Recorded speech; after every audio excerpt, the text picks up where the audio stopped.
Okay, so by now you should know that I was born with a rare eye disease and I got eye surgery, so I'm no longer mentally ill and am off psych meds and released from psychiatry, blah, blah, blah, blah, blah. But there's a lot of anxiety and depression involved in that. All the memories of those hallucinations they get to me sometimes. That's PTSD, post-traumatic stress syndrome. Um, so, yeah, but I tried. I was going to sue the hospitals, but I couldn't. So I didn't have a doctor to testify for me. So I found other ways to make lots of money. I will be selling a tampon soon. There's this tampon that looks like a strawberry that I copyrighted and trademarked. And when I get the certificate from the government, whenever I do this year, I'm going to sell my tampon to a company, and they're going to market this tampon, and they're going to put it in stores. And then I've got a nonprofit organization I'm starting, which I'm waiting on my lawyer for that, and to go back to court to see my kids.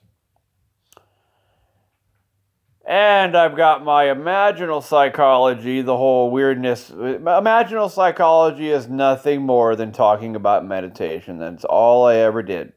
There's plenty of people that say weird stuff on the media, and they never try to explain themselves. So I was being nice, and I was explaining the weird stuff that I thought from listening to their weird stuff. And I explained my weird stuff, or tried. Although most of the weird stuff didn't matter, my bad. I didn't know what was going on because I still hadn't had eye surgery or even knew that I needed it. So my website has all 5 of my books you can download for free. My theory for light speed, or possibly a hydrogen engine, or possibly just a pen that you can write with a light. I don't know, I have some weird formula that involves like finding out the speed of smell. Like if I had a pie sitting over there, like how long would it take the smell to get to me? Like how fast does smell move? I don't know. So that's there. I've got my first movie, which I made on my website, you can watch for free. My second documentary, you can watch for free. My article, that's a credible doctor's article that says weird stuff, that's called Soul and Soullessness, is what I bridged imaginal psychology with modern day psychology with, which is what no man on earth has ever done. So I am the first man on earth to bridge imaginal psychology with modern day psychology. I've already contacted the American Psychiatric Association. I've contacted plenty of Nebraska senators. I've contacted Washington, D.C. to let these people know that I have done this. And it all stems from the simple statement is, my heart is made out of strawberry blood. Now, I know some of you people knew this already. You could have just told me. But, whatever. So, I entered into a National Geographic $25,000 Chasing Genius thing for my textbook for high school and college I want to make, called Digital Environmental Communication. It's about mechanical thinking, which is more or less what I'm working on trying to do, instead of psychological thinking, which is what I was used to. Mechanical thinking is finding out how things work and how they're put together, like how events and situations around me are put together, how they work, how to solve them on all the normal conscious level without saying weird things. But I reserve the right, at the bare minimum, the bare necessities, to say my heart's made out of strawberry blood. And if you got a problem with that, then you might need a psychiatric jacket on. Like, you might need a straight jacket. Still not mad at anybody. It's just too bad that I have been treated like I was just totally off the wall. I told you time and time again, everybody, that I was just thinking. Thoughts do not make people crazy. Behavior makes people crazy. But it's so hard to notice a difference between thoughts and behavior when your phone is in front of your face all the time. Because my phone is two-dimensional and I am three-dimensional. Well, I can kind of be four-dimensional. But the digital environmental communication textbook is a textbook about how digital natives speak and communicate, which are the age of my children, people that were born after the year 2000. They're 18 and under. It's the last generation that's going to be on this planet. Let's hope we make it to live on other planets. I hope. So I've got the whole policy language things laid out on my website about how you're supposed to, because I need help writing this textbook. I can't write it myself. I need a math teacher, an English teacher, a science teacher, a social studies teacher. And we need to collaborate on ideas and write this thing is what we need to do. So hopefully one day we can get that done. And if I get this Chasing Genius $25,000 grant, or if I win this thing from National Geographic, then I'll have $25,000 and I already have a English teacher that I could pay to help me. I have a speech teacher that I could pay to help. Well, no, I don't think I need him. I don't know. I need basic master's degree English teacher, science teacher, social studies teacher, stuff like that. I have a geography teacher. That's social studies. Geography is just another name for object. Like, that's what geography is about, objects. Like, there's a lot of objects on Earth.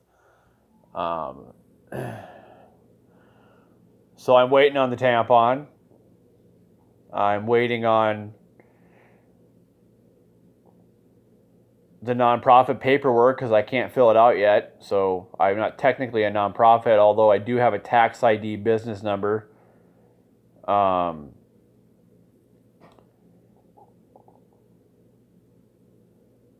The psychology part's done. That took forever. But actually, if you think about it, it didn't take too long, because after I had eye surgery, I stopped hallucinating. And that was November 7th, and it's been less than 3 months, and it's all been organized. So, like when I woke up from the surgery, it had felt like I had just gotten out of a pool of mustard. And it was really heavy, and it still gets heavy at night. The memories get really bad. I have to take anxiety meds to calm my neurons down, which I just see through my family doctor. I am sorry. I said a lot of other weird shit, but look at all I've built. Look at how much money I could make. Anybody that's in my life would be a fool to try to not make me happy. I have no problem keeping money away from people that think they deserve it. And I'll do anything in my power to keep money away from certain people. I don't care. Like, I was right. I was wrong to say a bunch of weird stuff. I'll admit that. But in my defense, I needed eye surgery. It's not my fault I didn't know I had dissociative vertical deviance. Don't blame me for that stuff.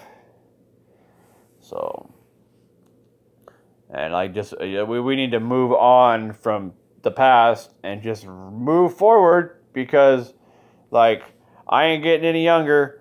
I'm 35 years old. I'm single. I've built an empire, and I'm waiting at this point. Everything's built, everything's ready, and I am just waiting for people to contact me back.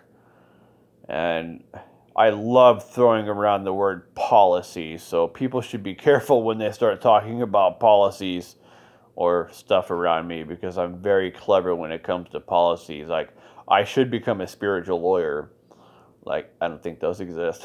But if I was a lawyer, I'd be a damn good lawyer, because, like, I'm pretty good with words. Like, I may be able to say weird things, but even when I say smart stuff that makes sense that's not weird at all, people don't understand me anyways. So It's not that hard to like read a paragraph and see open doors in between words that explain further into different sentences that kind of make the previous statement that the person wrote wrong into where what I came up with was actually the correct statement. So I see everything when I read.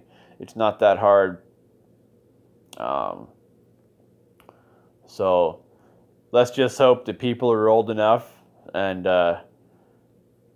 we stop acting childish, which is something that's not going to benefit anybody else. I mean, I'll be okay. Like, I got a business, I got an empire. I don't need the drama, and I will keep the drama out of my life. So it's not my problem. You know, I don't know how many people are stalking me. I don't know why. If you don't like me, why do you listen to me? Try and remember that girl's name. What? She keeps adding me on Facebook. I don't even know who she is. Like, I'm pretty sure she stalks me. I don't know why. Like, I would love to have a real stalker. Like, come to my house. We'll have a campfire. Oh.